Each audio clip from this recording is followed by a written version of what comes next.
A very good morning and welcome to NTV Today. My name is Ken Mijungu. Now today, Sospito Jamong, the Busia governor, spends a night within the custody of the EACC, and of course he's spending another night today before the bail ruling can be made. Matilda Sakwa, the new NYS director, spends the second day in office, while the Rift Valley Council of Elders want President Uhuru Kenyatta to declare his stand on William Ruto for 2022.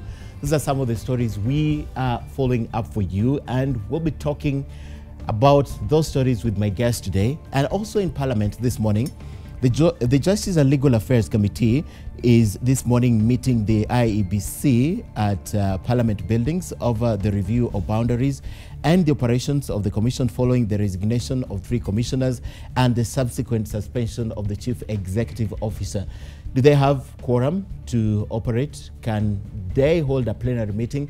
And from that plenary meetings, can they make decisions? Remember, there are by-elections to be organized. They're supposed to begin with the boundaries review, but that can't happen. So Parliament is seeking to understand this.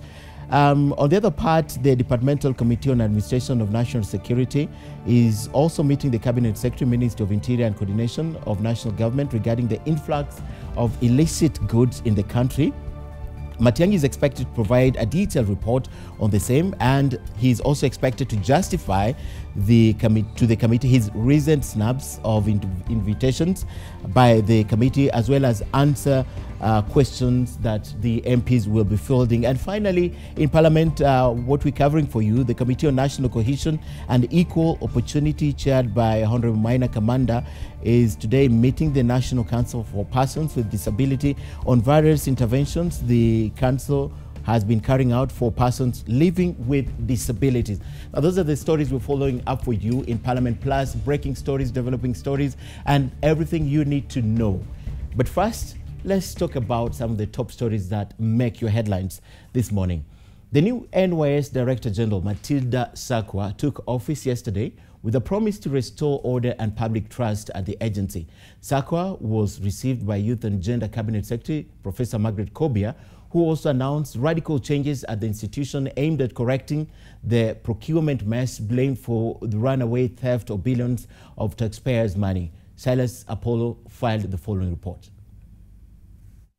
Yes, Margaret Kobia says the appointment of Matilda Sakwa is part of the government's renewed campaign against graft, which will also see the appointment of new senior procurement officers at the NYS and the suspension of all pending bills running into billions of shillings. To this end, the ministry has taken the following immediate steps. We have stopped all forms of processing or payment of all the pending bills dated 2017 backwards, totaling to almost 5.6, and we recommend that these bills are taken to pending bills committee in government, who will approve and, if need be, process payments for those which qualify. We have suspended all officers who are under investigation, and all of them, they're in court.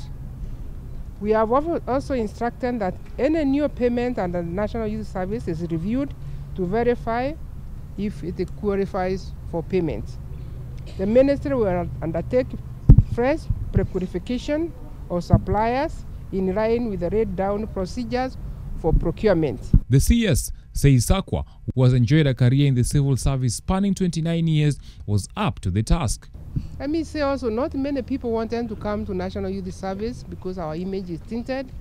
But when she was approached, requested to come and provide top-level leadership at National Youth Service, she granted accepted. At the same time, she understands the challenge ahead of her. Professor Kobia also did not fall short of apologizing for the crimes committed by previous office holders at the NYS, promising that such will not be repeated. I want to assure Kenyans that this National Youth Service 3 will not happen under our watch. Sakwa said that she is up to the task and vowed to do her best to help restore order in the institution.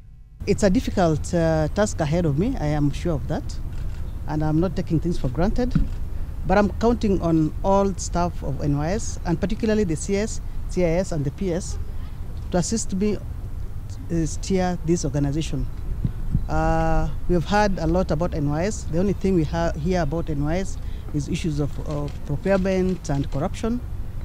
But I want to say that with this team that is here, the one I'm going to meet today, we are going to ensure that we steer this organization to greater heights.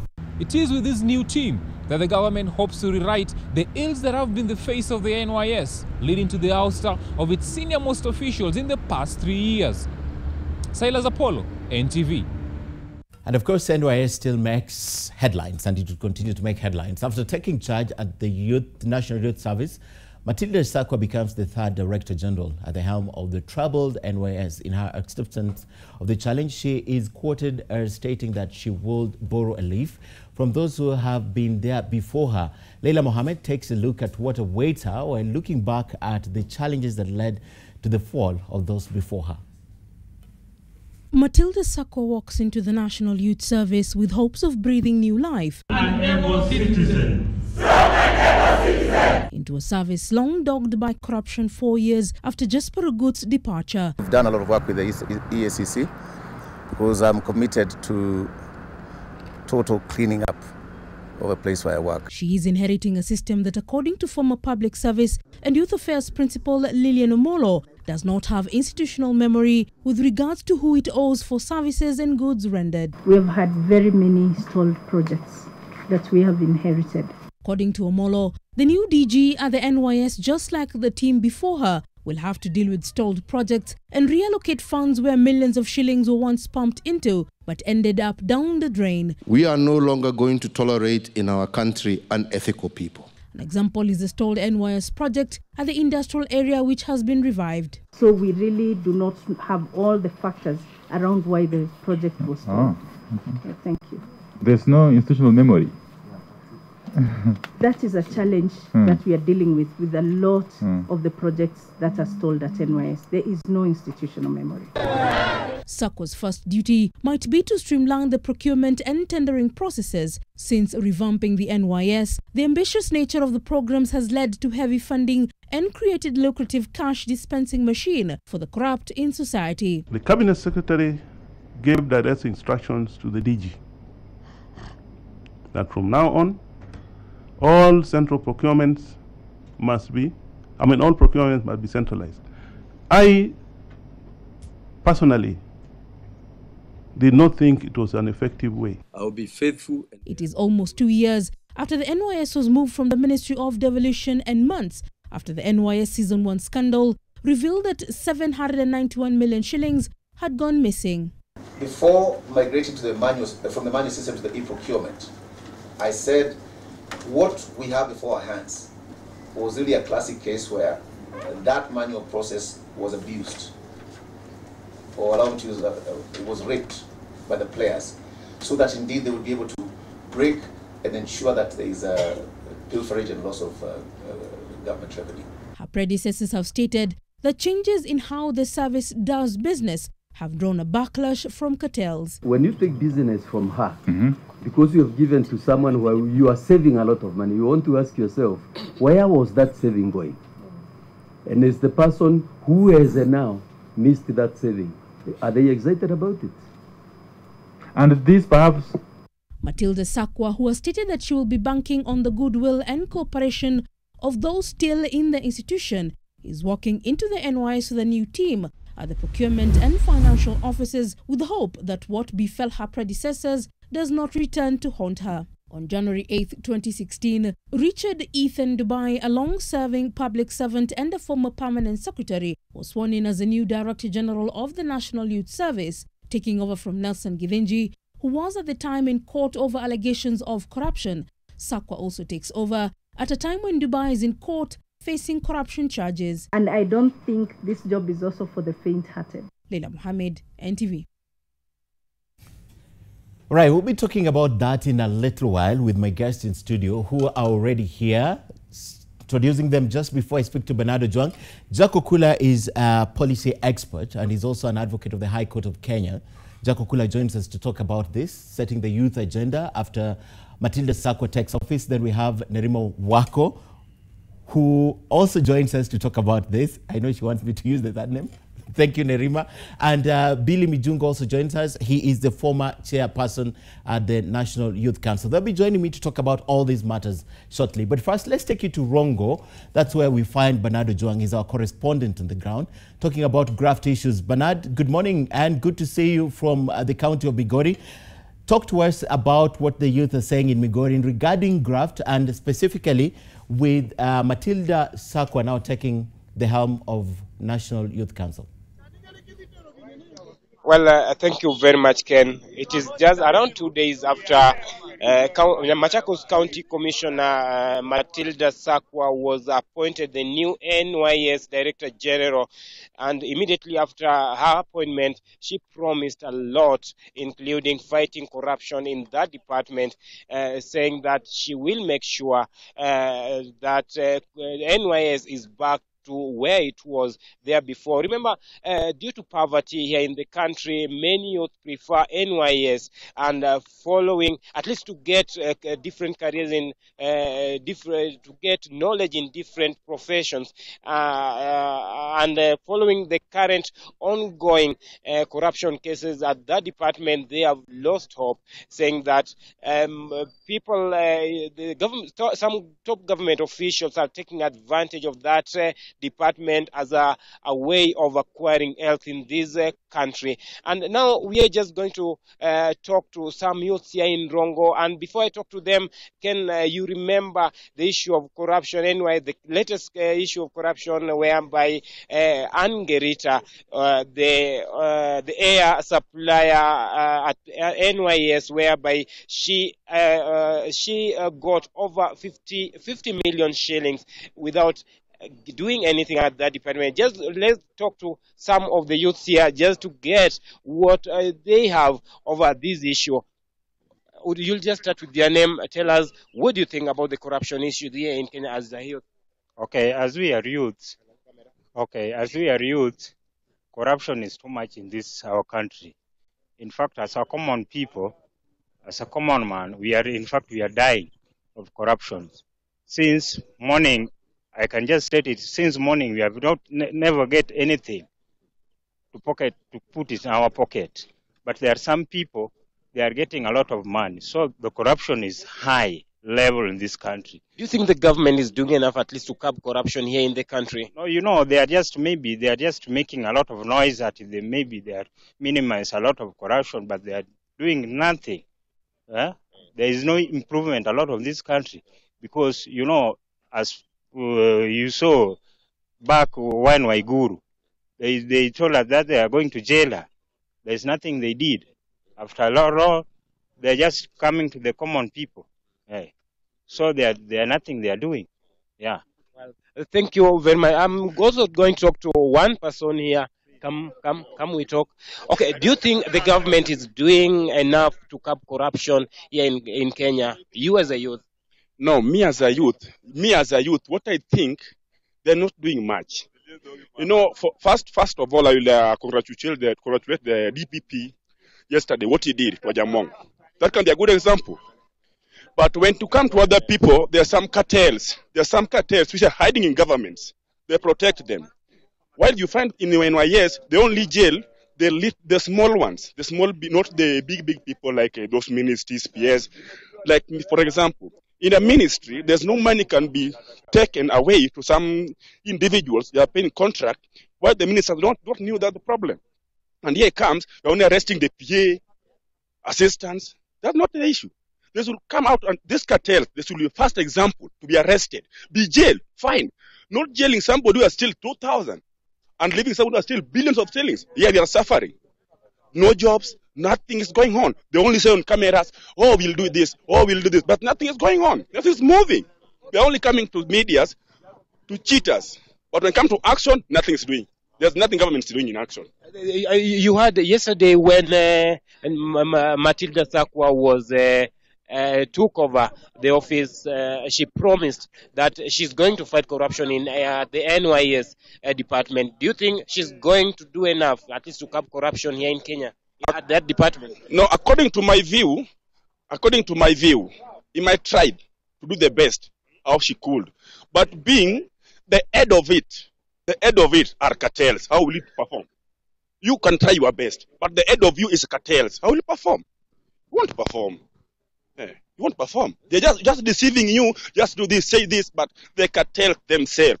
They are the things who are the major corruption are the government themselves. These big people are the major corruption. Let them do their thing first. They be online. They steam themselves. Then we follow. Yeah. Well, Ken, you've just heard from them. They are saying that with the current steps which the government has just taken, they are now sure that some people, the cartels, will face the law and Kenyans will get justice. Back to you, Ken. All right.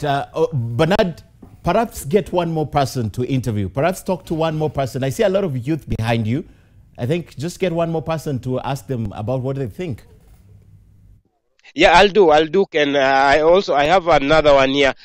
Do you think you remove your cap? Oh, yeah. The government is now out to fight corruption here in Kenya. Do you think it is going to be successful? Okay, to start with corruption, as per the degree of corruption in Kenya, it should be declared a national disaster. You can remember recently we had a tragedy in the Solai Dam, but currently instead of the victims to be compensated, we are reading it in the newspaper that the victims, those who are the officials who should ensure that the victims are compensated are the ones who are now planning to pocket money. Then again, I think in the issue of corruption, politicians also are trying to get in. Like right now, you can see the Jubilee government the house is almost tearing apart since the government is starting to fight corruption. So we are calling upon the government and we are telling the boss of the country to ensure that no stone should be left unturned, because when we ignore the corruption issue as a country, will not develop. So we are asking the president, regardless of the political party one is coming from, no stone and justice should take its course. Again, I'll also talk to another one here. Do you think the government is doing enough to curb corruption here in the country? Naweza kuongea Kiswahili? Kiswahili unaongea. Mimi kwa maoni yangu kama youth, ile kazi inaendelea ya corruption sahi. Unapata wewe tumeiba na wewe, alafu unapata nimewekwa chini na crowd, nataka kunyongwa. Wewe ndio utatokezea, wewe utazunguka ukuje waseme hapana, msiue huyu mtu kwanza, mungoje kwanza. Wewe tuliiba na wewe. Hiyo ni ile kazi inayo kwa government. Unapata yule mtu anachunguzwa, yule mtu anamchunguza, pia anachunguzwa. Hivyo sasa hii mambo ya corruption haiwezi isha, sababu mimi nakuchunguza na mimi pia ninachunguzwa na tuliiba na wewe. Hiyo ndio serikali ya leo. Wanatudanganya, wanafanya investigation, wala wanafanya investigation, wanainvestigatiwa na wengine. Hivyo hakuna mambo wanatufanyia ati mambo ya corruption itaishi. Hivi saa hizi unaona hii umati, hawa wote ni youths. Kesho utasikia gavana inapigana na watu wa pikipiki. Hawataki pikipiki. Hiyo pikipiki kwenye imetoka, serikali imekula pesa mpaka dakika mwisho mwenye amenunua bado anakuliwa pesa kwake. Kesho wanaamkia Probox. Wanaharibia vijana kazi. Unapata kama hii youth fund. Unaenda unakopa pesa, unapewa hiyo pesa, unakuja unachukua viatu, unatandika kando ya barabara. Budoza inakuja inafagia hiyo takataka yote, inaenda nayo. Hivi wanatusaidia kweli? Na wewe pengine unakumbuka ile kesi ya Angirita alipokea shilingi milioni 59. We ukipata hela kwa akaunti yako, hela ambazo pengine hujafanyia kazi, unaweza kubali? Unajua baraka zinakujaga asubuhi. Mimi kwangu nasema wazi, siwezi kurudisha hata peni moja. Kitambo wagundue hiyo pesa ilitumwa kwa wrong number, tayari nitakuwa nimejenga mijengo yangu, sababu yule mtu anajificha na mimi na kivuli changu. Amechukua account number yangu, ameweka pesa bila kuniambia. Mimi nikipata ile pesa, na sababu sijui mwenye ametuma, na nimengoja pale siku 3 nipate mwenye analalamika ametuma pesa kwa wrong number, hakuna. Ile pesa nitatumia ndugu yangu, siwezi kudanganya risita tumia. Nitaitumia tena kwa njia safi tena zaidi. Ken, I'll give you another one here for the last one. Je, unaona kwamba serikali inatia bidii kupambana na ufisadi humu nchini? Wanajaribu, lakini kusema ukweli tuoni kama wanafanya kazi mzuri sana, kwa sababu ile ambao wanafanya ni kana kwamba wanajaribu kugundua ufisadi ambao unaendelea, lakini wale wenye wanafanya ufisadi wenyewe hawakamatwi, wanaachwa. Kwani ni kwamba wale wenye wako na pesa mingi ni wale wenye wameiba sana, na hao wenye wameiba sana hawafanyiwi uchunguzi. Ni wale wenye wamechukua kidogo ndio wanafanyiwa uchunguzi. Sasa ni ile tu, bado ni kawaida inaendelea. Hakuna ile kazi ambayo inafanya ufisadi naisha. What do you think should be done? What should be done is that the investigation should be done to all people, including all those who are the wadozi ambao wako na pesa mingi, ambao wameiba Kenya sana. The investigation should be done on them. Even the top ranks in the government should be done the investigation of corruption, so that everything should be put on table, so that everything should be known where they have got those hizo mali zote wamepata wapi, inafaa igundue. Yeah. Well, thank you, Ken. You've just heard from them. They are saying that the government should not only punish those people, the small fish, but also they should go for big fish, at least to make sure Kenyans get back their money. Back to you, Ken. All right, Bernardo Juang, thank you very much. Very comprehensive indeed from the youth of Migori County. Bernard reporting there from Rongo on the issue of graft. Let's bring back the discussion to studio right now. Billy Mijungu joins me in studio, Nerima Wako Ajiwa and Jaco Kula to speak about this matter. Ladies and gentlemen, let's begin first with the issue of corruption, and let's begin with the arrest and detention. We know Sospito Jamong is spending yet another night today in the custody of EACC because of accusations, allegations of impropriety. Let me bring this discussion here, and I begin with the old lady in the panel. What's your thinking? He becomes the first governor, Nerima, to get to court and to stand trial, right?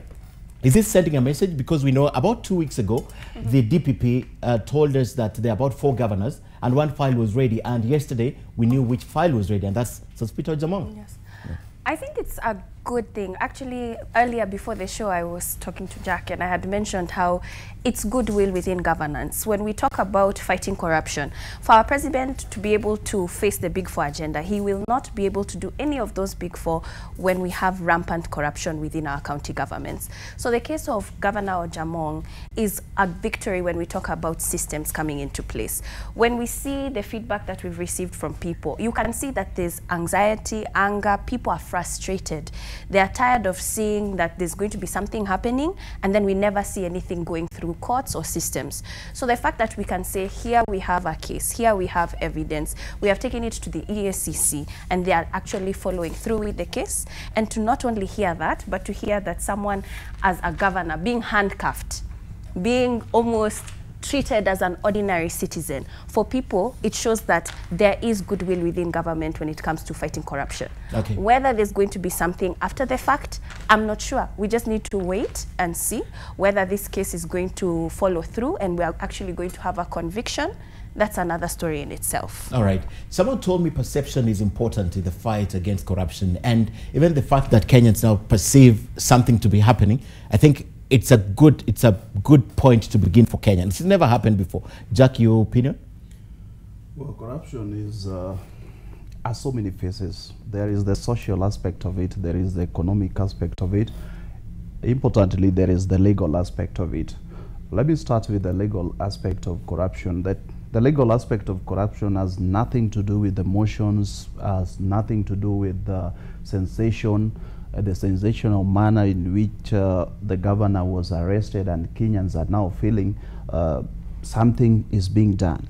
There's only something that is being done when there is stone-clad evidence against the governor or any other person that may result into conviction, and that would, it is only conviction that would send a good signal to Kenyans that something is being done at last. On the social and economic aspect of it, fine, every Kenyan is looking upon the president, and particularly the office of the president, to ensure that even the big fish, the people at the big offices are being brought to book, they are being tried, they are being arrested, and importantly, if there is evidence, convicted. The economic aspect of it, as she's rightly put it, that corruption eats into the resources of Kenyans. There is no way you can ever achieve anything, be it the big four agenda or any other agenda, if you do not fight corruption, because most of the resources that we have, as a matter of fact, more than half of them end up in private pockets and I mean, get into individuals' pockets, and that means there will be no development for Kenyans. So what we need to do as Kenyans,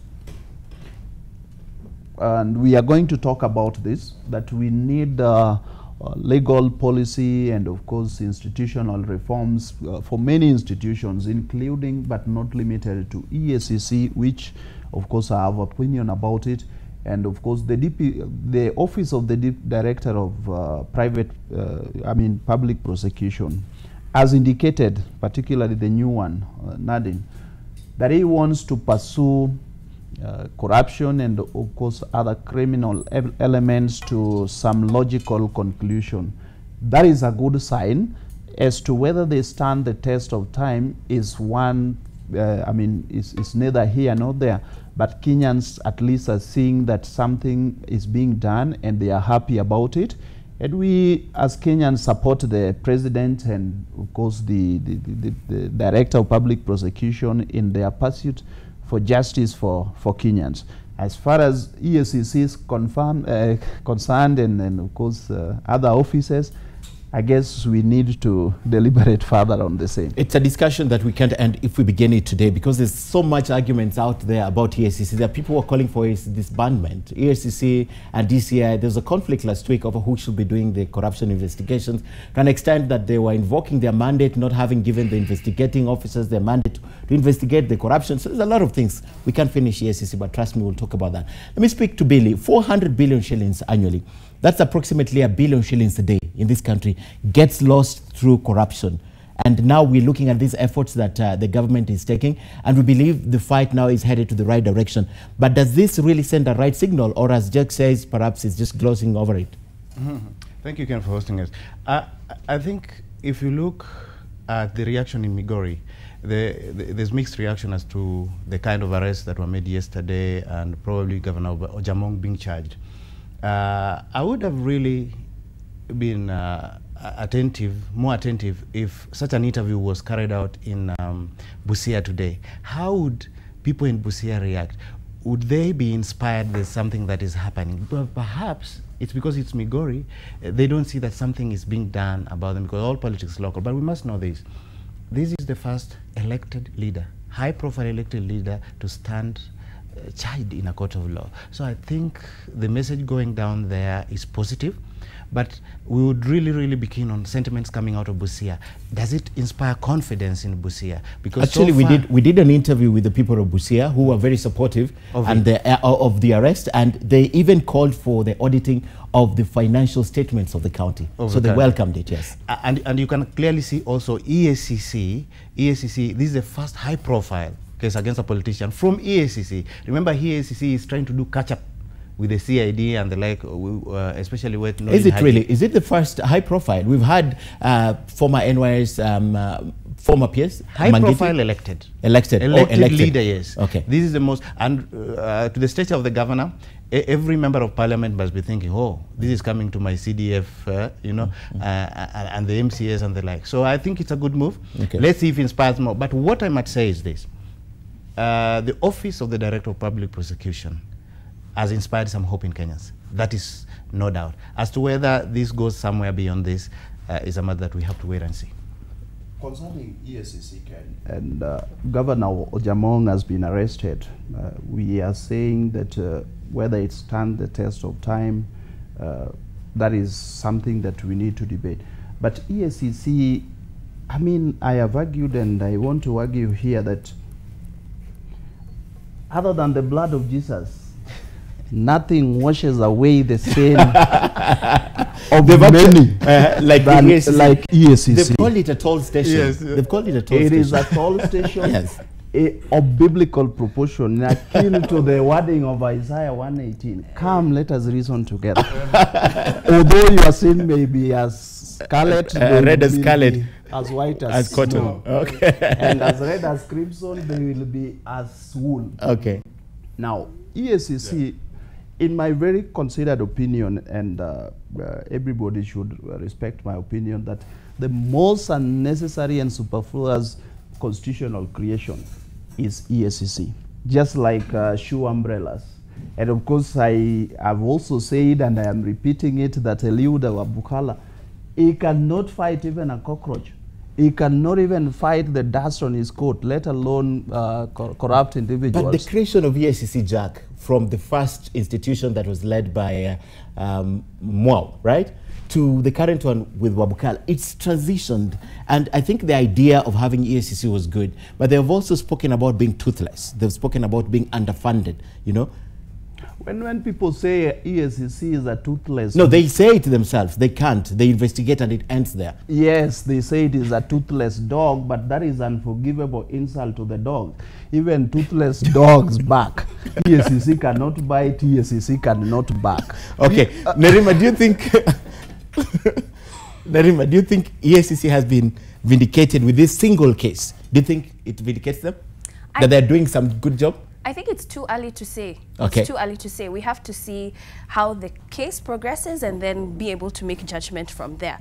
But EACC constitutionally should be independent. But when we talk about it theoretically, in a country such as ours, it's very difficult to have independent institutions. So is it their fault that they are toothless? The answer is no.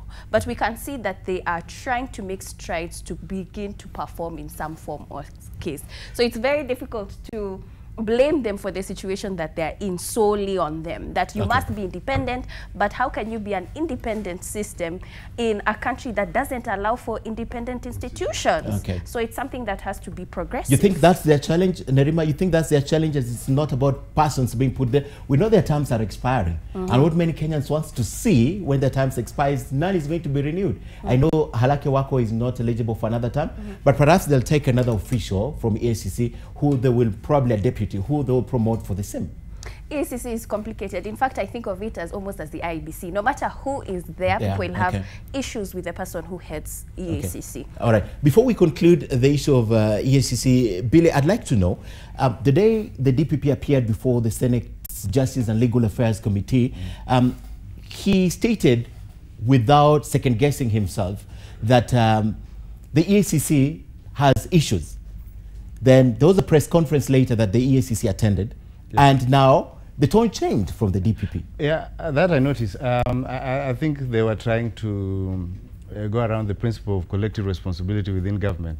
He had overspoken probably, and he needed to assure his suitors, like, you know, I didn't mean to, or something like that. Just more of an apology to me. EACC is clearly a problem. EACC has focused on the fight against corruption once corruption has happened. But this is an institution that should actually be focusing on even preventing corruption to happen. It should periodically audit systems within the counties to see if they are viable, if they are working, to prevent. But that is the reason Jack can authoritatively say is a toll station. Why? Because you wait for it to happen, then it becomes a place where people pay to be washed as clean as Jack describes. So I do think that if they did focus on systems within government and to prevent corruption before it happened, that would even put EACC on the spot, because people would ask, you were there when it happened. Sometimes you actually need to seek opinion of EACC as to whether you're doing the right thing. I do think this thing should happen. If you look at the part of ethics that no one ever focuses on within the EACC, ethics, clearly everything in this country is unethical. You've just seen the interview in Irongo, and the gentleman says if you got money in his account, he wouldn't return it. He's even forgot that there's a law that was passed the other day that if you do have money within you that is not yours, is as good as theft. You get? So our integrity issues have not been moderated or have not been mainstreamed around government, so that you prevent before it actually occurs. Okay. So I do think EACC, it needs a bit of tuning. Okay. Jack, perhaps finally on this, the fact that we know and everyone is convinced that EACC is not performing its mandate and its toll station, everyone talks about it. Best case scenario, legally speaking, is it even possible to disband EACC? And under what circumstances would we disband EACC, legally speaking?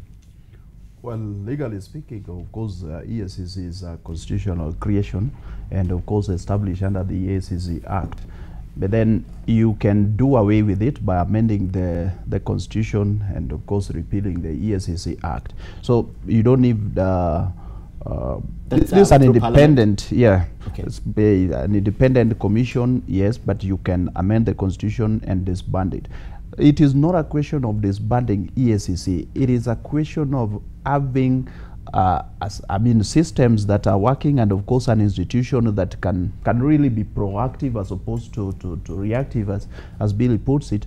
And my view would have been, if you had one institution that can do all the other things, investigation, prosecution, and so on and so forth, given the powers to arrest, given the powers to investigate, given the powers to prosecute, that would be fine for me as a way forward. You do not have to have so many institutions. Sometimes their roles overlap, because the ODDP is saying that the files they get from EACC cannot even stand prosecution because the investigations are shoddy, the evidence is not even there. So you always, and I believe that it is being done deliberately.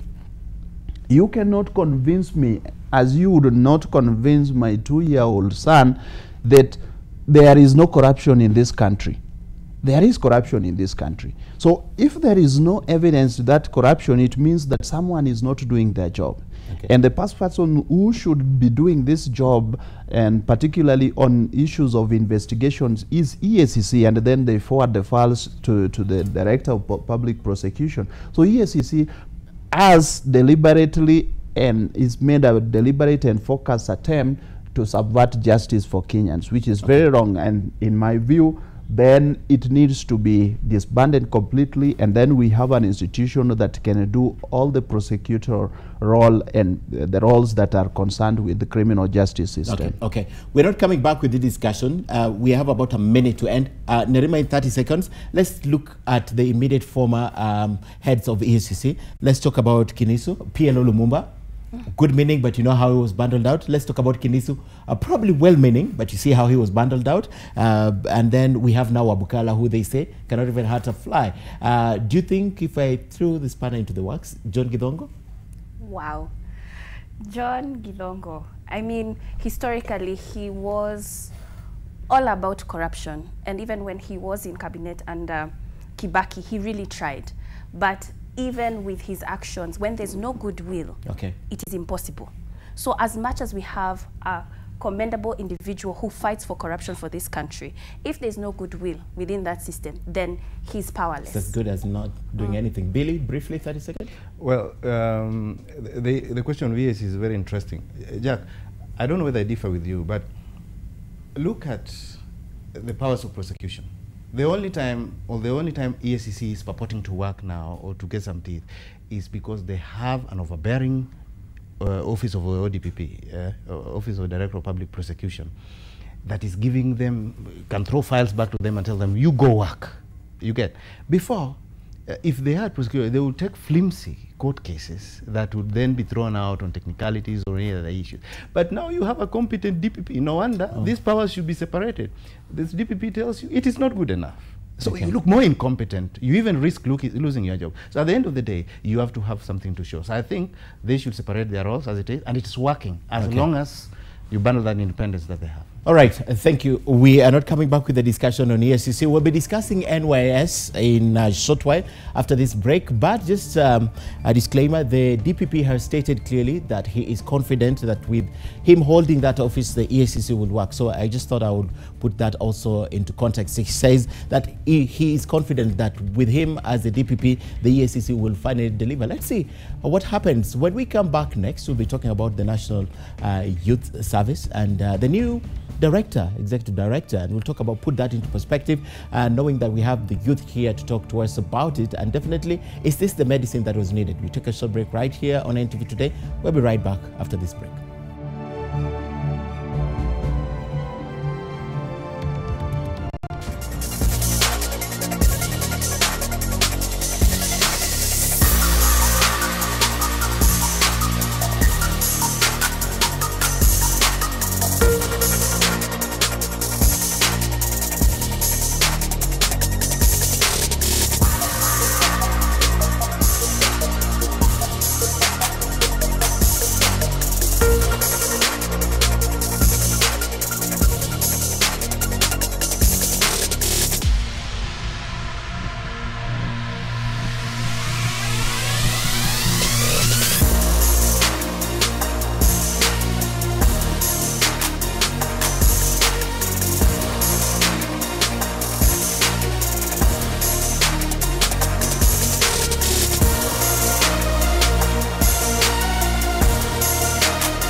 And welcome back to NTV Today. My name is Ken Mijungu. With me in studio is Billy Mijungu, who is the former chairman for the National Youth Council.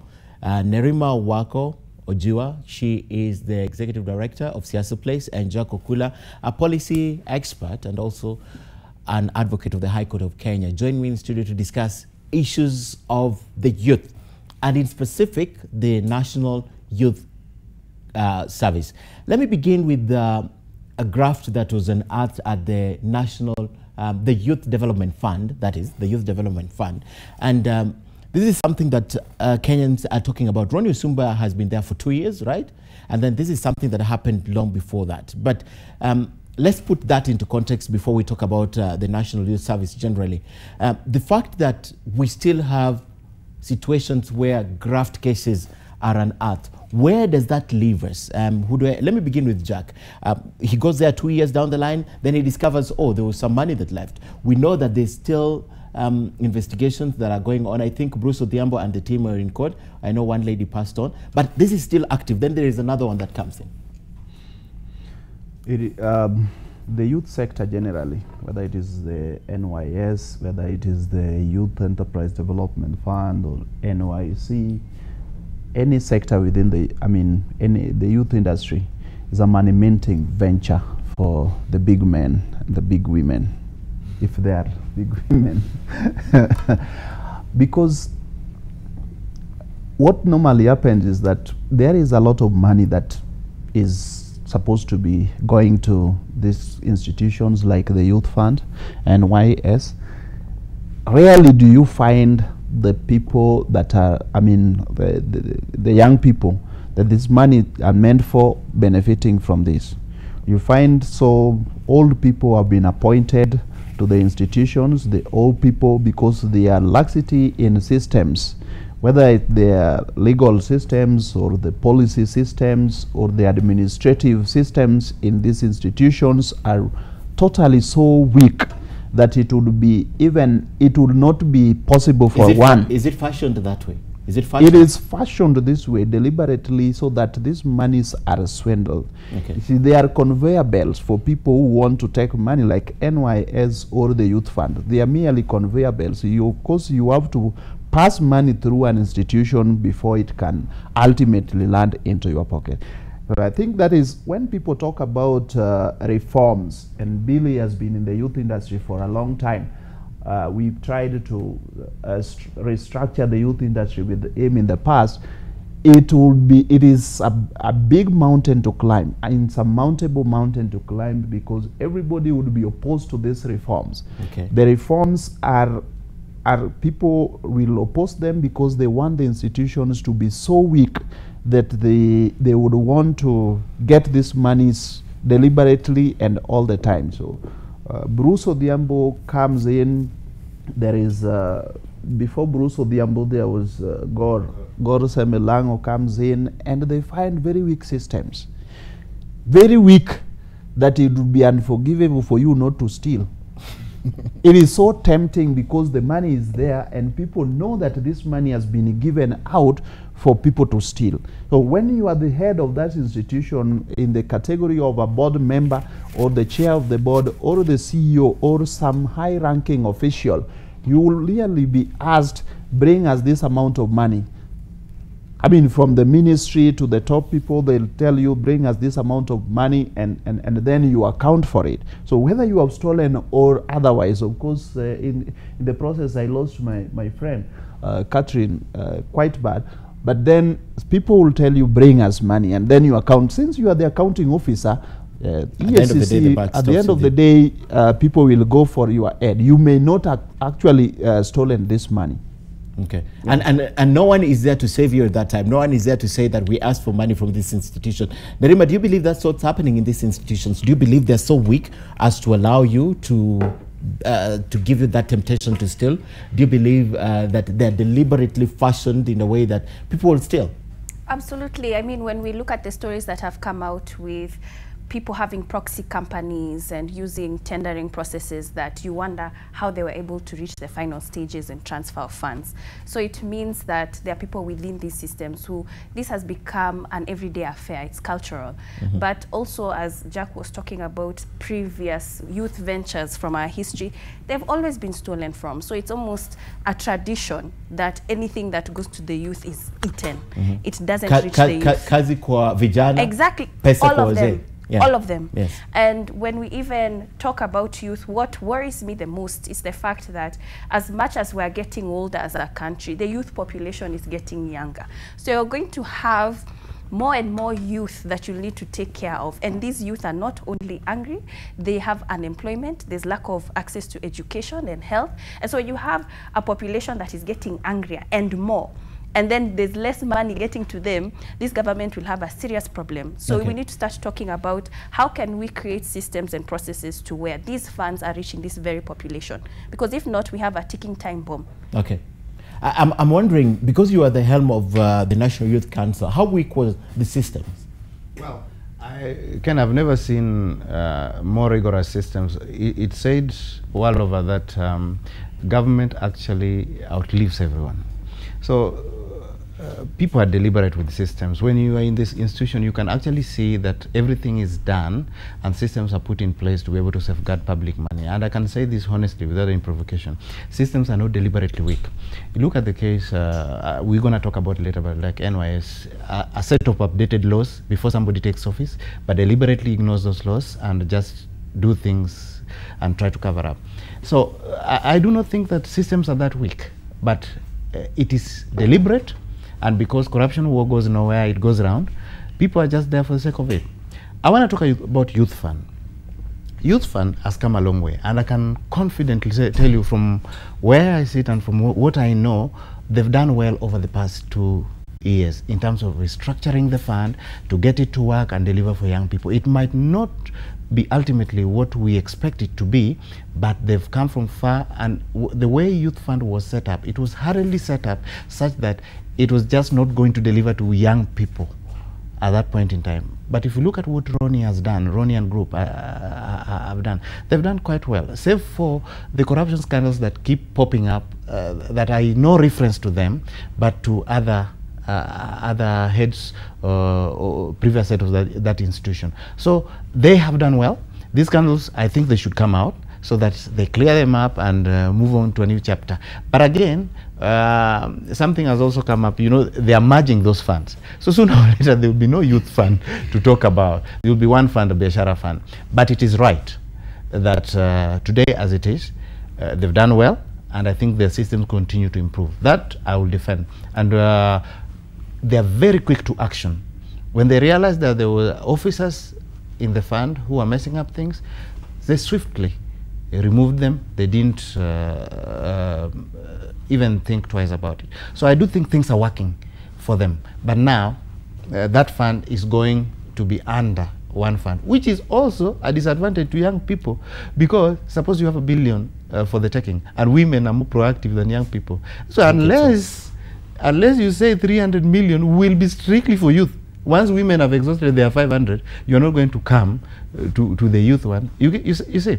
So that will be another reality that they will have to deal with. And we can actually see it in access to government opportunities, AGPO, where you pre-qualify youth and you pre-qualify women. But if I'm Ojiwa here, what happens is as soon as I'm over 35, like I was yesterday, she goes to the women and gets it through Nerima. So a gap remains for the youth who are like Jack. I want to still talk about this, ladies and gentlemen, because right now, Professor Margaret Kobia is attempting to restructure. You bring in Matilda Sakwa, right? And then you move in and rein in on the officers you believe have been complicit in this. And then you believe that this is the medicine. I'll take you back to the last director of the NYS. That's what they did when Waiguru and Mangiti left, right? They thought they had restructured it. But if these systems are not deliberately fashioned, set, engineered to fail, then how comes it's still easy to find these gaps? It has come to the point that whenever anyone is appointed the Director General of NYS, we look at him or her in terms of billions. People literally envy you, yet it is not such a high-ranking job in the Republic of Kenya. It's just like, it's just a DG. Not high-ranking? Not necessarily. Okay. Of NYS. That's, I mean, a low-cadre job. And people look at you in terms of billions because they believe that this is the vampire. This is the money-minting vampire where money will be swindled and you are likely to be a beneficiary. Now, it doesn't matter who has been appointed. I don't know Matilda by the way. I understand she's been in the... He's a commissioner for one of the counties. Yes, yeah. But I heard about her yesterday for the first time. Maybe it's because of my lack of due diligence. But the issue is that it doesn't matter whether it is Ken Mijungu, whether it is Matilda, or any other person, whether it is Gidongo who has been appointed there. The issue and the question is about the systems. And I'm happy the minister, the cabinet secretary is talking about legal reforms, policy reforms, administrative reforms, how things are done. So you might just bring person A and replace that person B, but if the systems are not working and they're deliberate, money will still be taken. As I said earlier, it may not be that the Director General and the people who are working there are taking this money. Someone else might be taking this money and cashing on the weak systems. And when the weak systems, the corrupt cash on them, then it doesn't matter who sits there. Okay, okay. Yeah, so you cannot talk big and say now we have brought in a new team, we are going to fight corruption. We're confident there will be no NYS 3. I think NYS Act was enacted in 1965. 1965. Yeah, but it was reviewed after 2010, right? Yes, it's been reviewed, but no monumental review has been done to it to accord with the modern trends and of the youth industry. My argument, okay, Nerima. No, I just wanted to say that one of the things that Professor Kobia said was putting on hold pending bills, which I think were up to 5.6 billion. And so it's after putting those on hold, it's in the hope of looking at the different vendors that are there and then sifting through them, because we have come to identify that is these proxy tender companies that are busy channeling these funds. And then once you tell me that those people have been identified and then putting them through the court systems, then I would say that perhaps there's a difference within this NYS. It doesn't really matter that we have now a new DG and she is called Sakwa. That does not quite matter. What matters is now the different steps that are being taken to make sure that we are diverting these corruption channels that are being used within these entities. I sat here with Alfred Keter, Nandi Member of Parliament, and he told me even the appointment of such senior government officials are done by the cartels.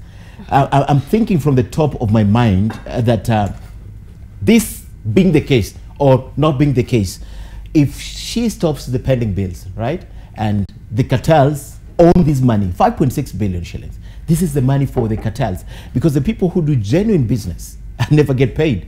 They never get paid. We had a lady who committed suicide because she took a loan, she hadn't been paid, and she supplied. Now you supply air and you get paid. So this being the case that it's a cartel nation, it's a cartel NYS, and they control everything. How will she manage, Billy? How will she manage? Well, I will start from the Cabinet Secretary, Margaret Kobia. I'm quite confident of the person of the Cabinet Secretary today. Having been at the civil service for a long time. And having transformed the Kenya School of Government to what it is today. Yes. So I believe in transformational abilities, that is in no doubt. I believe in the ability of Sakwa to perform, having been a county commissioner. There's nothing so strange that you do at NYS that you don't do in any other institution except for being an AIE holder and executing and making sure procurement is right management, to be honest. But I would focus on what they need to do. One, NYS has no board. It is structured such that the DG reports directly to government through the principal secretary, then the cabinet secretary.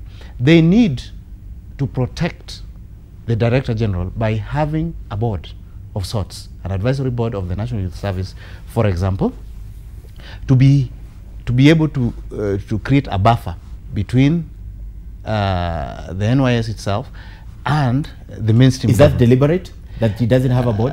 Well, it's been like that from time. Government institutions grow from within, then they grow outside. That is to mean NYS could have started like this. I think when the president wanted to do this transformational agenda amongst the youth with the NYS, they should have thought about the board, but they left it in its old structure, as it were. So there was not a quick thought to transform it. And perhaps that's the reason why we say it's deliberate. And perhaps that's the reason why I'm suggesting that they need to have board to act as a buffer, such that the principal secretary and the CS merely plays oversight.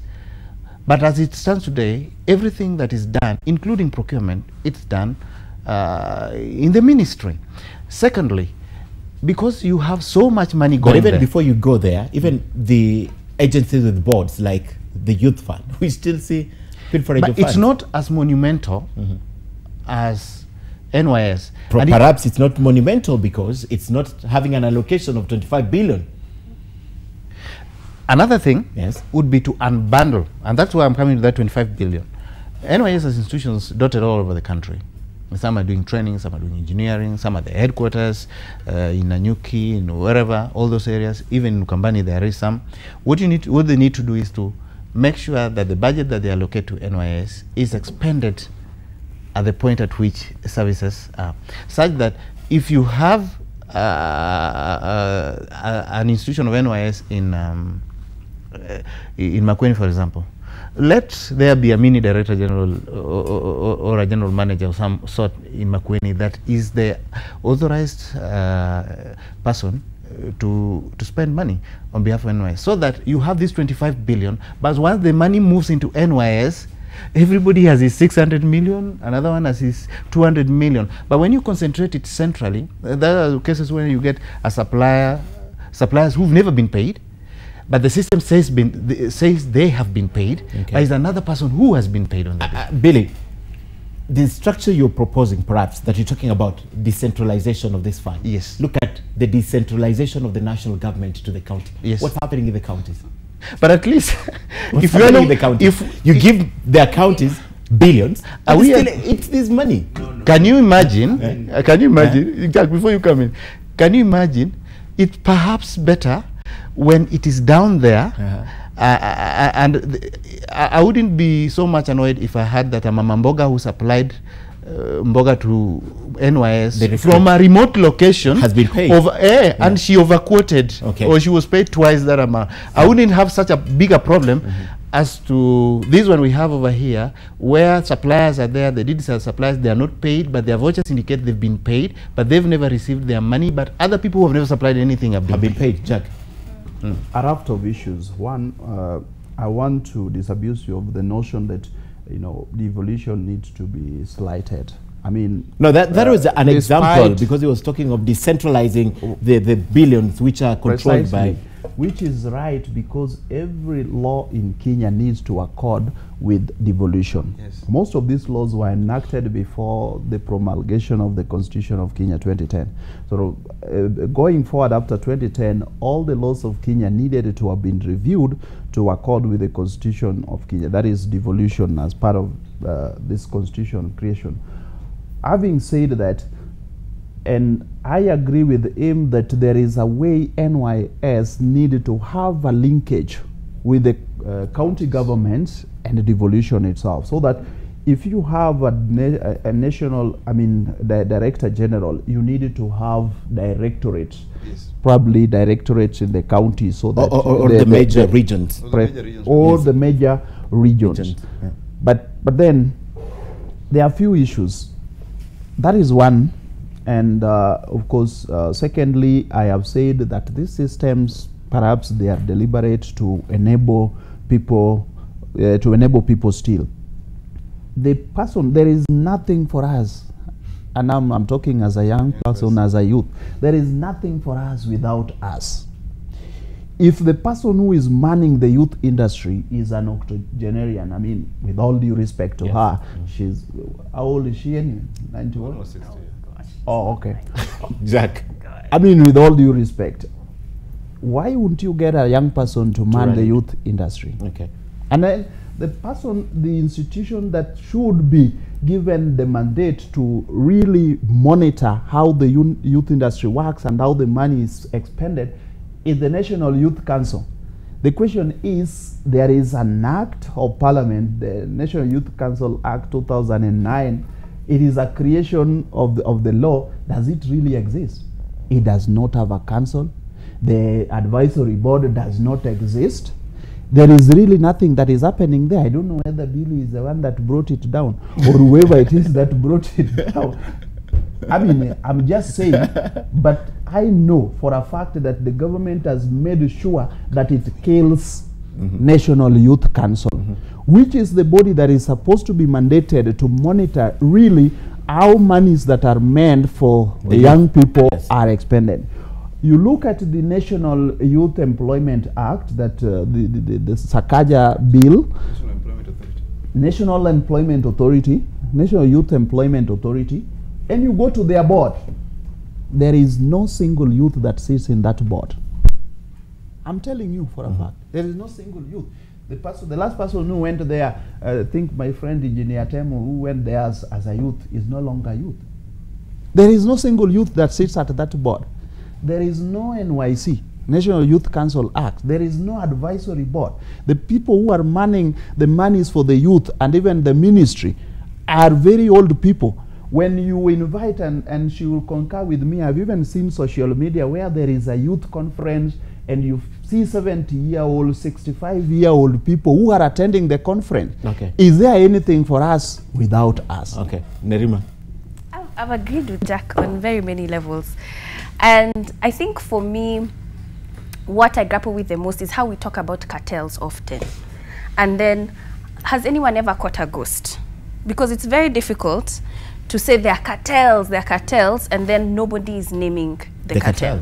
The cartel will never be caught as long as they are treated as a ghost. So the first and foremost thing is, as much as we know there are cartels, then name them. Who are these cartels? And then let's figure out from there. But as Who far do you as want to name the cartels? Me, I don't know who they are. Have I ever said they are cartels? Me, I don't know who they are. Because you talked about... It's a cartel nation. Me, I don't know I asked Alfred Keter because he speaks a lot about cartels. I told him to name the cartels. He says, cartels are here. He could not name a cartel, but he said they're everywhere. Yeah, so if people are going to say they are cartels, name those cartels. Don't just say cartels, cartels. Yes. Yeah. And then from there, at least now we can now say, okay, this is who this person is. This is the enemy. Let's figure out how to target the enemy. Okay. But as long as we're talking as if they're ghosts. I even asked a question, Billy. I asked a question to Alfred Keter. I told him, under all fairness, you know, is this an excuse? Because it's beginning to sound like an excuse, Nerima, right? Yes, money is lost and you don't have anyone to blame. Then you blame the cartels. Then you are asked, who are the cartels? Yeah. Then you say, cartels are everywhere. Yeah. Who are the cartels?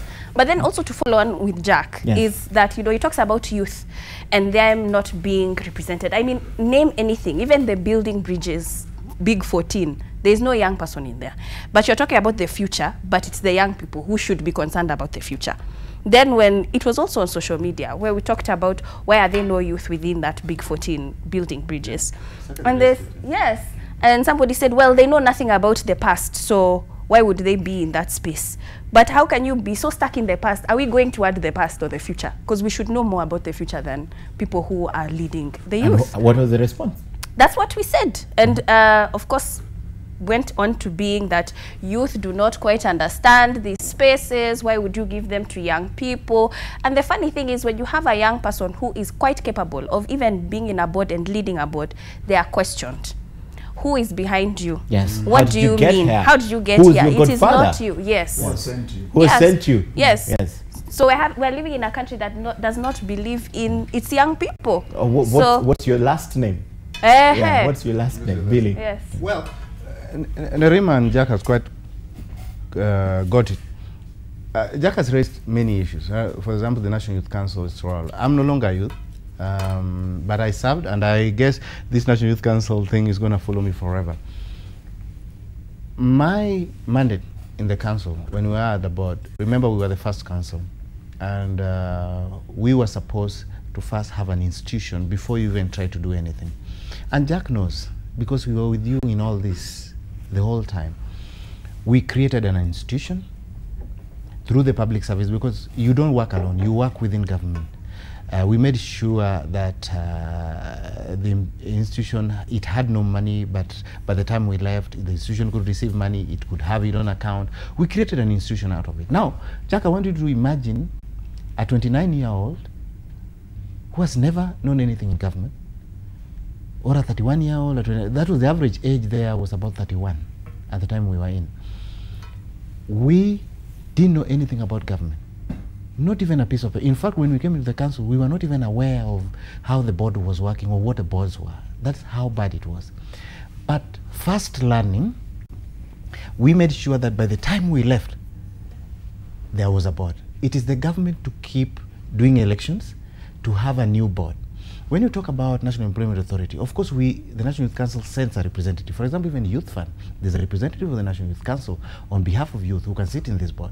And our argument had been at the time that you have to mainstream young people through the National Youth Council into all the other boards. And because it is elective, you obviously have debts.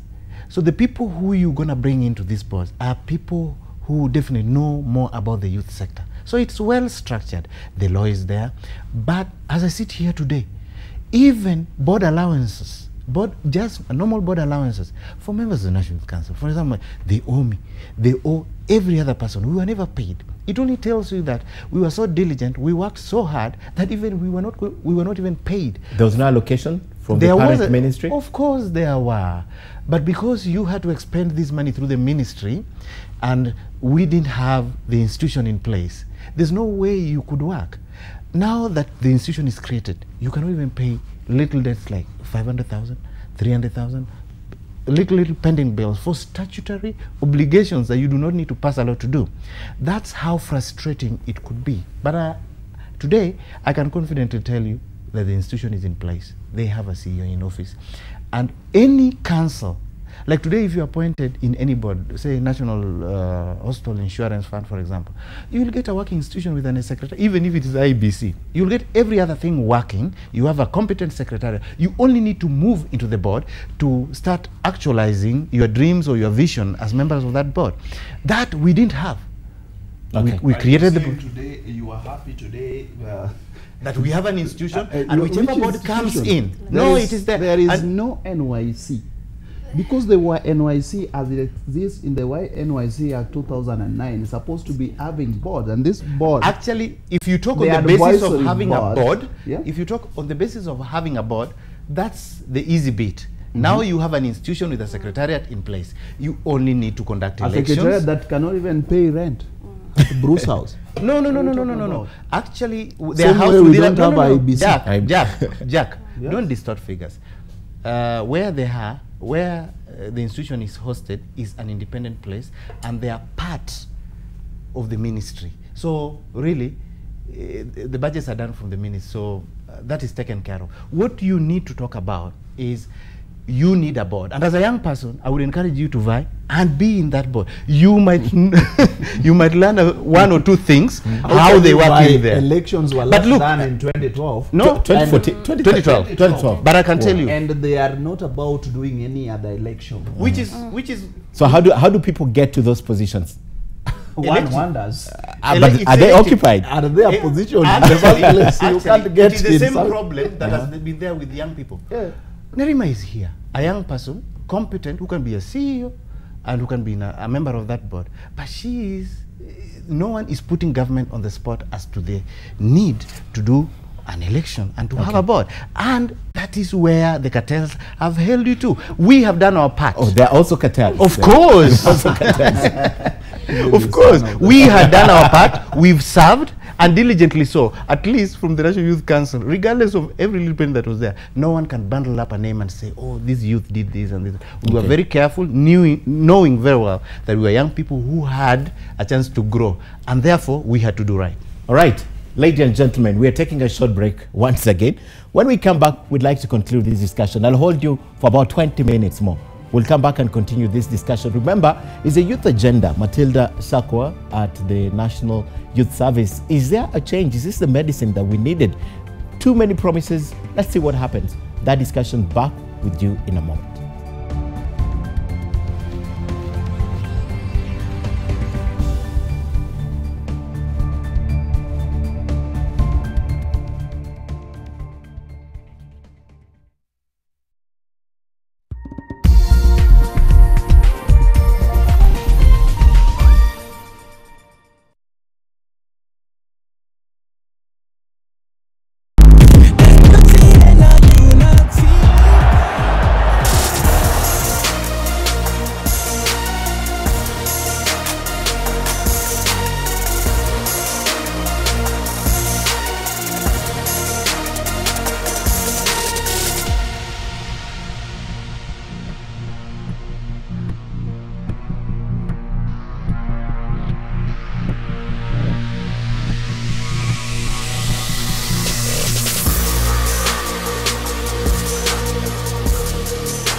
And welcome back to NTV Today. My name is Ken Mijungu. With me in studio is still my panel, Nerima Wako, Billy Mijungu, and Jack Okula. I'll be speaking to them in a short while. But there is something I'd like to bring your attention to on the web, that is on Twitter. Congratulations, Mheshimiwa. It's a hashtag that has been running since morning. I'd like to read a few. Hassan Haji says, an ordinary umbrella cannot be carried by an African leader for self-use. So how do we expect them to carry our own problems? That's a tweet. It's just a sample of many that have been online since morning, since yesterday actually. Congratulations, Mheshimiwa has been online since yesterday, where a group of bloggers pick the pictures and they superimpose the Mheshimiwa and they give you a scorecard, and most of them, they have failed. They congratulate you for things you have not done. Now, Talif says, times have changed. Kenyans have refused to stand silent and just watch you destroy lives in the name of ruling. No more selective amnesia. Watu wanaanikwa sasa. And you can see several waheshimiwa here wameanikwa, and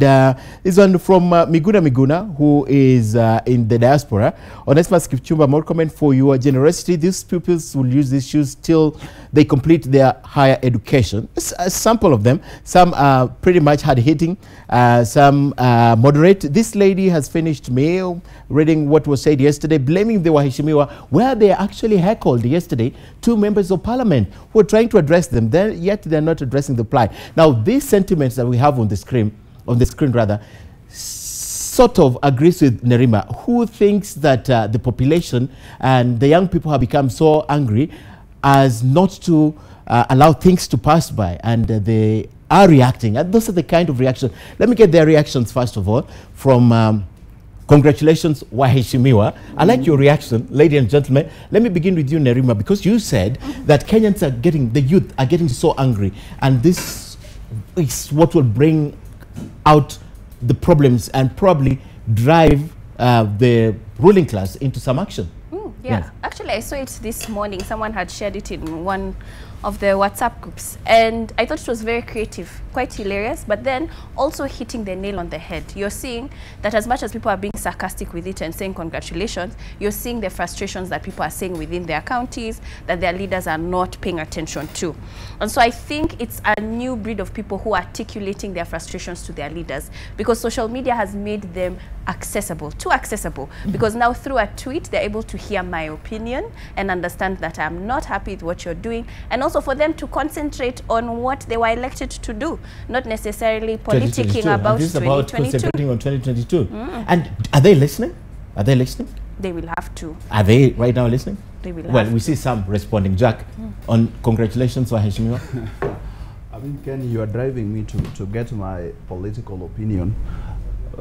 I'm not going to give that, but allow me to say one thing. I agree with the commentators to the extent that our elected leaders, our appointed leaders, nominated leaders need to get down to work and forget about 2022 for now, really work.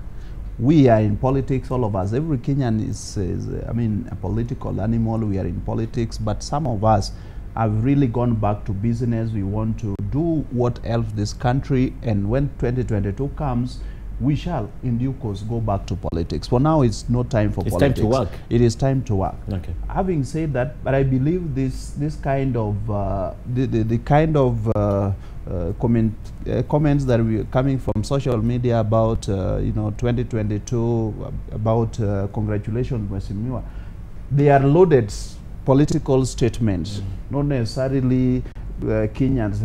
It must be the work of someone else. And I want to say here categorically, without any fear of contradiction, that all these institutions, whether it is NYS, whether Youth Fund, there is only one institution in Kenya that has, through words and action, says that they care about youth empowerment, real youth empowerment, because I have seen it.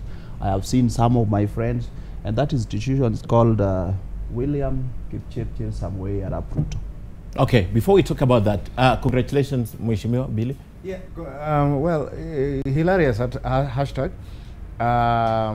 For me, I am political. The business of politicians is to politic. Once they politic, the business of doing development resides with the executive. Let politicians politic.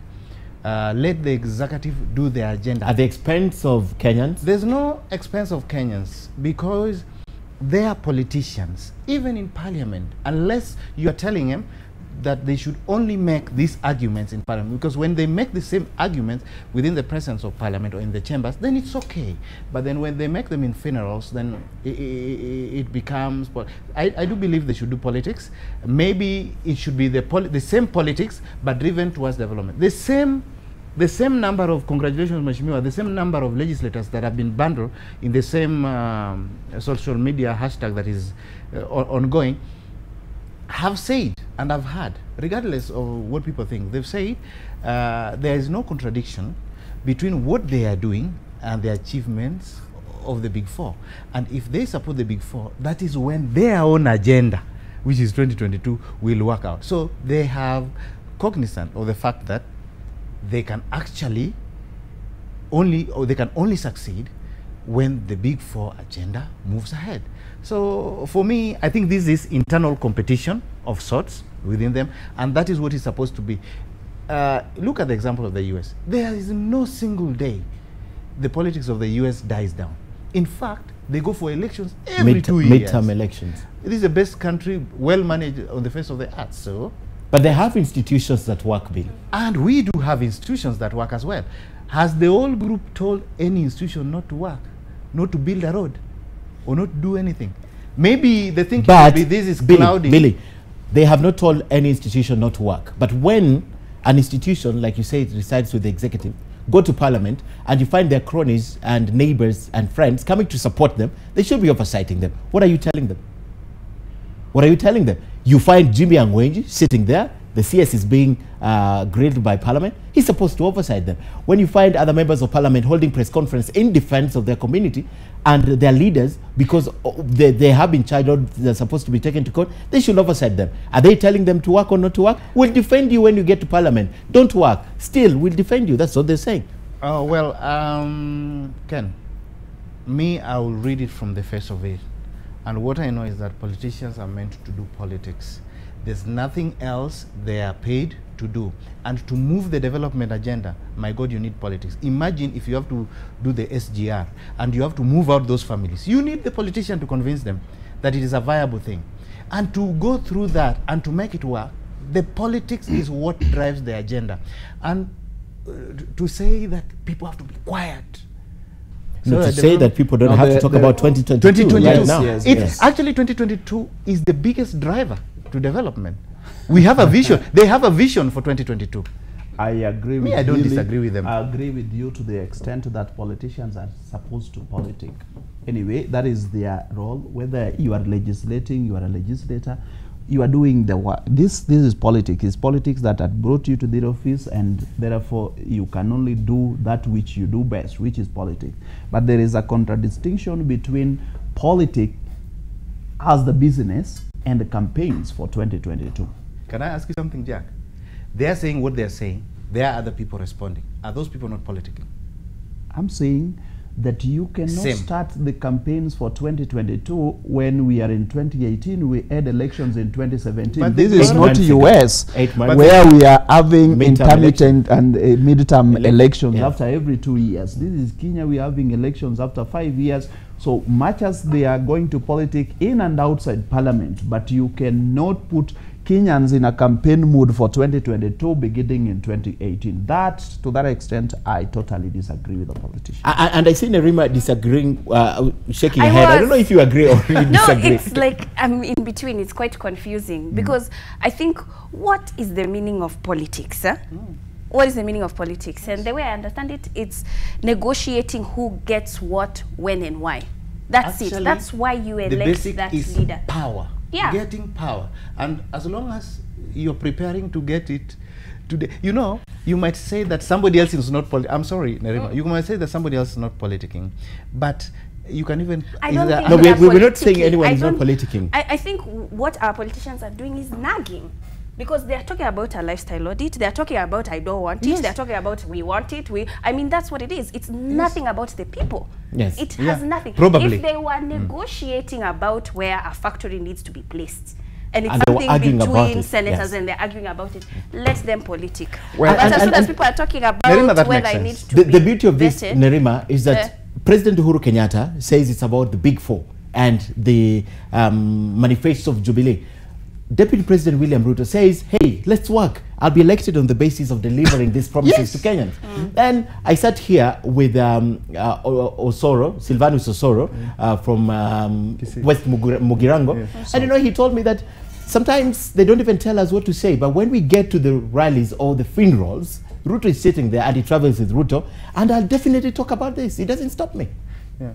You know, you can try and put some people behind him a bit when you are doing your development. Actually, for example, but they've said no, Nerima, Billy. They've said no. Don't politics. Let's work. But we still say it. Yeah.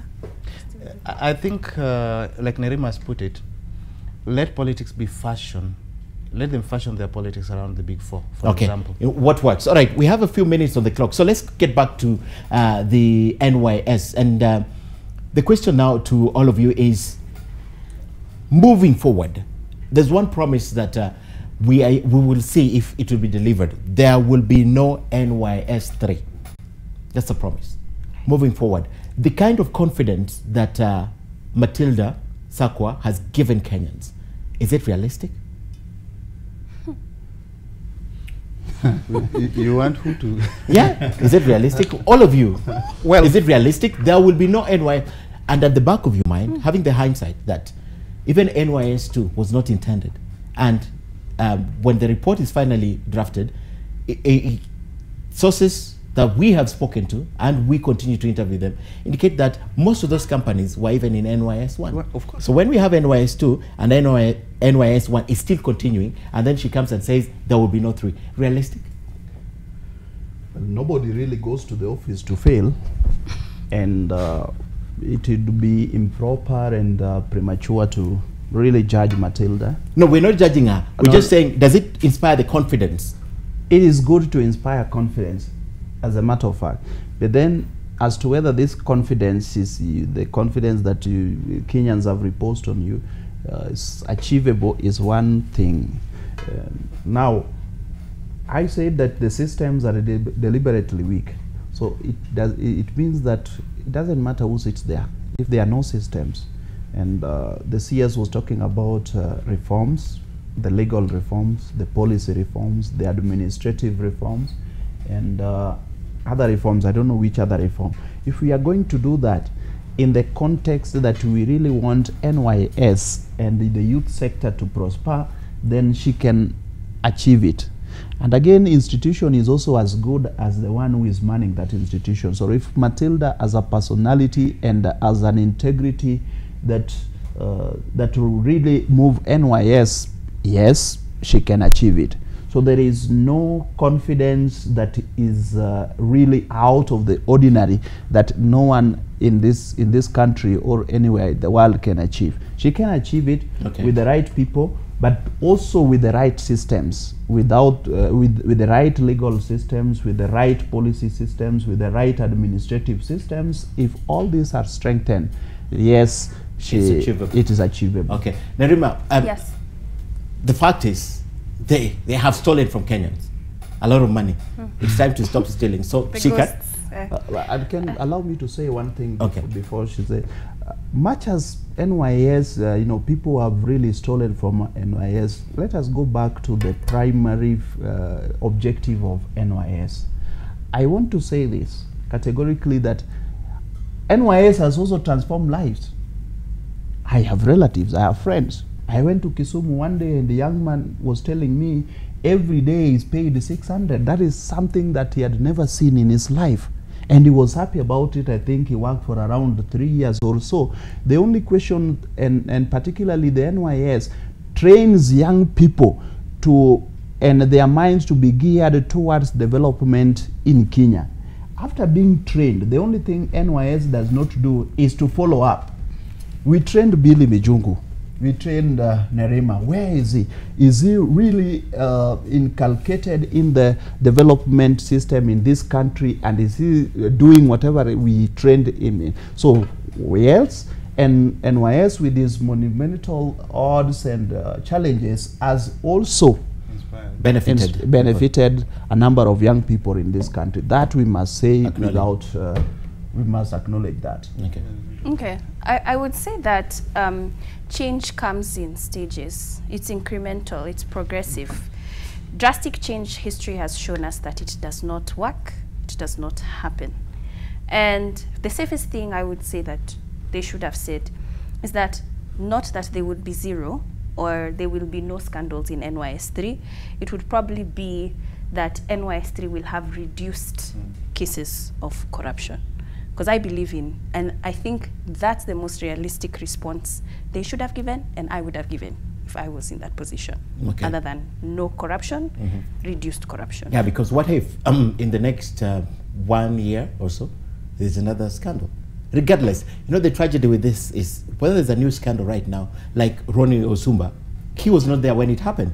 But when you talk about scandal at the Youth Enterprise Development Fund, you see Ronnie right in the face of it, right? Whether I was there or not. It's even her, she's right there. But if something is unearthed, she's right in it. In the middle of it. Yes. Billy. Well, Ken, I think, like Nerima said, clearly you read my mind. There'll definitely be an NYS3. There'll definitely be an NYS4. What matters is, have they put the safeguards? If I was to negotiate for money from one person, it's very easy to go to one person and do it. But if I have to negotiate it with 15 people, probably I'll get tired before I even attempt. And that's why I say they probably need to think about having a board to act as a buffer so that no cartel. You don't have a PS who is a cartel. Even the PS sometimes would find it difficult to approach the DG who has no approval of the board.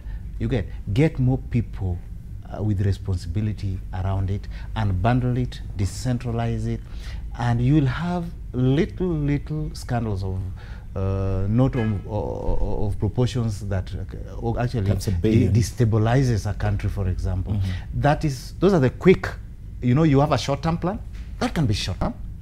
In the medium term, they will find what to do, but in the long term, keep updating laws. I do believe that governments all over the world, regardless of the worst government ever, governments are always progressive. And somebody can never say that the systems are all through and through bad. Things are just deliberately done and deliberately covered. But they keep amending the laws, they keep updating their structures, and strengthen your internal audit mechanisms as well. And then lastly, probably, let EACC not wait for NYS3. Let them be there before NYS3. Let me throw a spanner into the works a little bit. When you have a wider array of issues to deal with, if you are contemplating graft, Billy, as you said, a board, buffers, what do you think? It only acts to increase the amount. If we were to steal $1 billion shillings and we were 4 people, now we have a board of 11, say, now it increases. Now instead of $1 billion shillings, let's do 2 because we have to satisfy everyone. Thank you. Yes. I have been a member of a board, so I know how it works. You will never get a united opinion on wrong things. And Jack, you know that. Okay. There'll always be dissenting voices, whistleblowers from within before even when they're crafting it. The cabinet secretary, for example, of the PS as a representative in that board, when it's being crafted, they will quickly go back and say, oh, you know what, this is happening, you need to get a hold on this. That is why you create those institutions. But because it's not there, it's a phone call between a PS or a CS to a DG. Oh, no, just pay that person.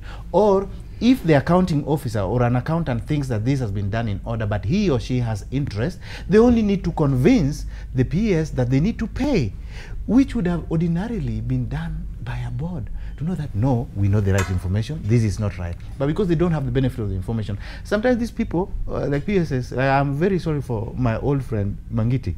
There are things, there's a time I was in office and I saw him signing a lot of things, even without, and I told him, PS, you don't even look at them. He told me, no, I've put the system down there so good that when it reaches me, you're confident. I'm confident it's good. And that is how, but I said, but 1 or 2 can flicker through. But now that is administrative, you can deal with it. You need such a mechanism to help move things. Okay. And as a policy expert, I would recommend 2 things.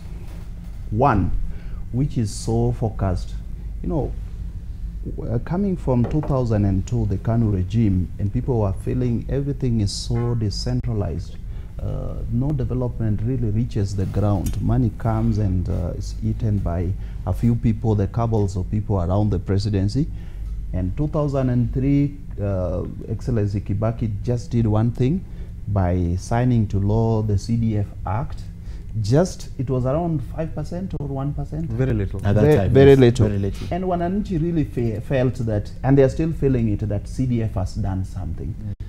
As a matter of fact, CDF, I think, has even done much more than devolution.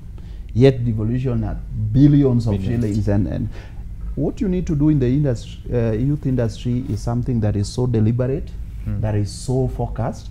And I would recommend that you disband all the youth functions. I mean, NYS, the National Youth Council, have one youth function. Whether you call it NYC or whatever it is. Then, I mean, you need to amalgamate all the funds, the affirmative funds, and have only one fund, whether it is the Wezo Fund, by whatever name it is called. Make sure that the youth get what they need to get. So you do allocations within the fund? Yeah, precisely. You don't need to have so many institutions with overlapping roles. There is one NYS, there is NYC, there is National Youth Employment Authority.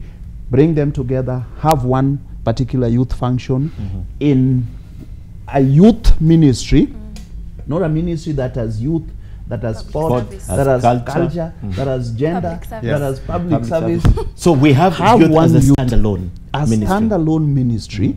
Have one youth function. When Ababu used to be there, it used to be plus sports? Yes. Otoma plus sports? Yes. Okay. Youth and sports, yes. But the youths go with sports anyway. But it's not necessarily that the youths are the ones who participate in sports. Kababi or whatever. Most of them are youth. No, but Jack, you've mentioned something that probably I need to chip in. Yeah. When you are within the ministry and you look at the policy that, for example, gave birth to NYC, Youth Fund and the like, there's a reason why you create semi-autonomous institutions that become a bit independent on the sidelines so that they are effective. What you are proposing is that we bring them together. If you look at KRA, for example, today, KRA used to be registering motor vehicles. They were on the roads and everything. Today, you have NTSA that is effective somehow, maybe not in other aspects, to do other things. So, for me, I think the best suggestion would be for youth issues to function well, there needs to be that focus and being so deliberate, and that is to have a fully fledged youth ministry. Okay. But have youth will they be able have to NYC. Will they be able to handle everything, Jack? Nerima, in that proposal, I don't know if first you your mind ties in with his regarding having one ministry. Yes. Okay. So is it practical? Can it handle everything? Because there's several facets to this. Yes, it can. I think actually youth being inserted into everything else is a reason why we have so many issues today, because it's very difficult to focus on a demographic that is the majority, yet it's being branched into small. If you put it with sports, you focus on sports. If you put it with public service, you focus on public service. If you put it in labor, you focus on labor, you leave it. So make youth visible. So you all agree that, that's possible? Definitely. And I think they are trying to bring other functions in the ministry so that they lull the young people. You see, when you say a youth function is not being considered, then they say it is not just youth. There is also sports. There's also sports. Thank you. Okay. And they also bring so many youth functions with overlapping roles so that they make them weak, not to function deliberately. Jack, you're right. If you were to sit as Siasa place, what at the top of your mind, what would be the solution? The solutions? Yes. In terms of one, not only is it having a platform where we've just talked about a youth ministry, it's about having influence and affluence in that position. Even if we look at our current boards, we might have a youth representative, but their voice counts for nothing. Even in our political parties, when we talk about the national executive committees, there's a youth representative, a youth leader, but has no power at all. So as much as we have platforms available for young people, those platforms have to have influence, but not just that, funding.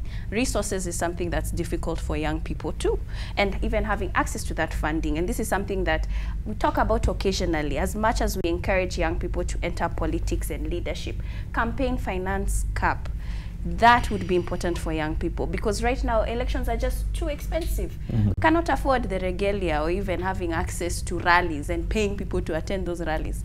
I mean, just it's unrealistic. Yes. 100 million. Yeah, so there are many, I mean, there are so many barriers. It's very difficult to even talk does about Does it help, Nerima, that we have quite a number of the youth getting into politics, elective politics now? Does it help?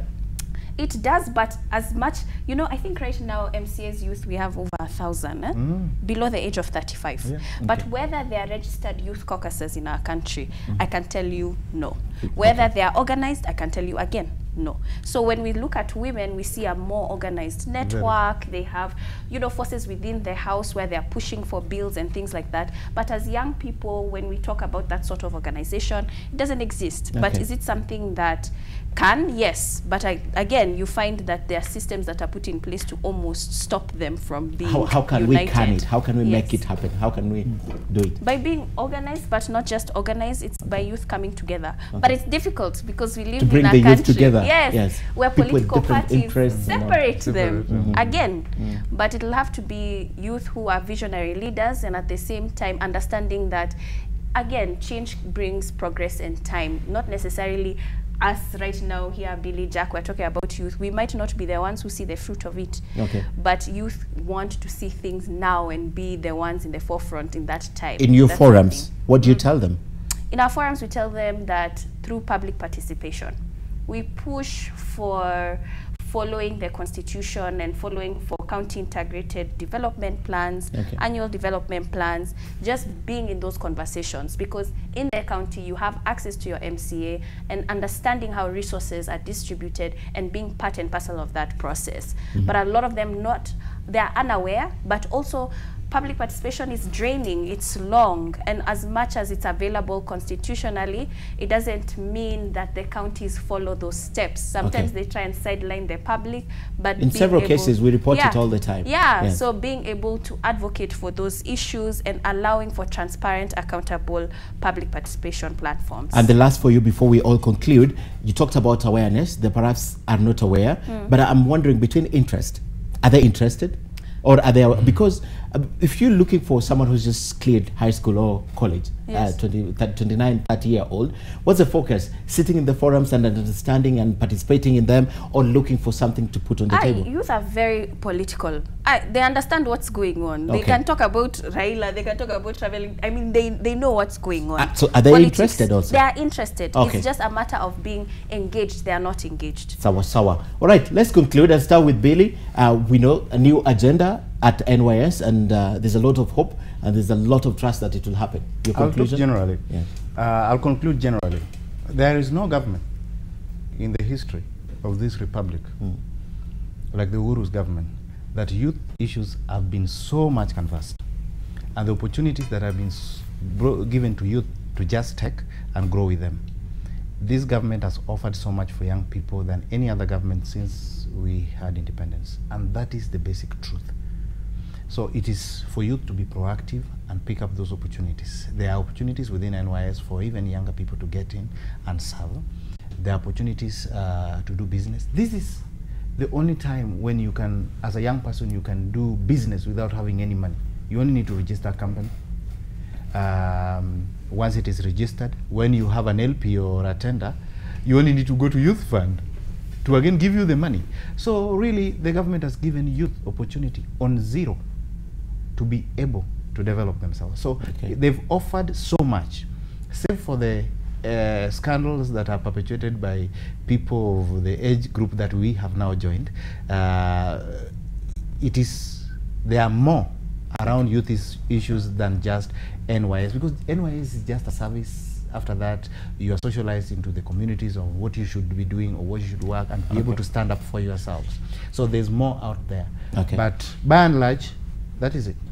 Jack? Youths are energetic, they are passionate. When they are brought together, they can even bring down a government. And for that reason, it is in the interest of the government not to have a united youth. The only way you can have a united youth is to have an organization that can bring them together, and particularly that is why the government has killed that institution in the name of National Youth Council. Now, if you are going to do that, I mean, I'm exiting youth in the next 3 or 4 years, but my issues generally would be more or less the same as the youth who is 18 or 19, because we are facing unemployment, we are facing lack of opportunities. So it doesn't matter what we are going to talk about, but there are common challenges that we as young people may necessarily face. So if we are going to have a youth function that really benefits the youth, then you also need to have a youth entity that brings them together. Okay. Well said. Nerima, you have about a minute to conclude for us. No, I think they have concluded. Oh, they've concluded. Okay, thank you very much. Thank you, Billy Mijungu, former National Youth Council chairperson, Nerima Wako, director, Siasa Place, and Jack Okula, who's a policy analyst and an advocate. Thank you, ladies and gentlemen, for coming to speak to us about this. Of course, this is a conversation, as I always say, that continues. It doesn't end with us. And remember, we'll keep it to check and we'll keep her to account. We'll be back here to discuss if there is something that happens. But for now, benefit of doubt to Matilda, who is taking over at the NYS. Thank you very much for watching. My name is Ken Mijungu. I'll be back here at 1 with another update of all the stories we're following up for you. And at the top of the hour, I think it's a sports highlight, right, Diana? That's sports highlight. All right, at 11, that's in about 4 minutes. Stay with us. Good morning.